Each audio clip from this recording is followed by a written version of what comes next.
Hello' friends, welcome back to my another mini blog. উৰুকাৰ দিনাখন কেনেদৰে আমি উলহ মালহেৰে উৰুকাটো উদযাপন কৰিলোঁ তাকে আপোনালোকৰ লগত শ্বেয়াৰ কৰিছোঁ। আশা কৰিছোঁ আপোনালোকে ভাল পাব আৰু সকলোকে ভোগালী বিহুৰ উলগ যাচিছোঁ। এইফালে মই জুইতে বনাই আছোঁ হাঁহৰ মাংস আৰু তাৰ পিছতে লাগি গ'লোঁ পিঠা বনাবলৈ। বিহু যিহেতু সেইকাৰণে নিজে বনোৱা পিঠাটোৰ নিচিনা একো নহয়। পিঠা বনাইছোঁ কিন্তু ইমান এক্সপাৰ্ট নহয়, হ'লেও ট্ৰাই কৰোঁ। আৰু এয়া হৈ গ'ল মোৰ পিঠাটো উঠাৰ পিছত কিমান যে ফূৰ্তি লাগে ন। আৰু এইফালে আমি কৰি আছোঁ বাচ্ছা পাৰ্টিৰ আয়োজন। তাহাঁতৰ পাৰ্টি কৰিব মন যায়, সেইকাৰণে তাহাঁতৰ কাৰণে কিছুমান স্পেচিয়েল বস্তু আনি পেলাই সকলোকে ভগাই দিছোঁ আৰু তাৰপিছত তাহাঁতৰ ফূৰ্তি চাব দেই।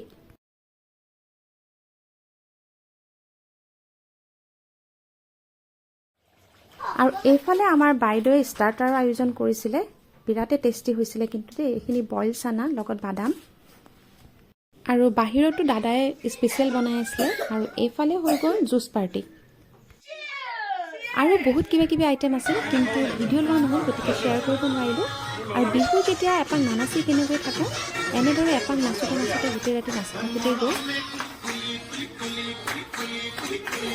আশা কৰিছোঁ আপোনালোকৰ উৰুকাও খুব উলহ মালহেৰে গ'ল বুলি। তেনেহ'লে আজিলৈ বাই বাই।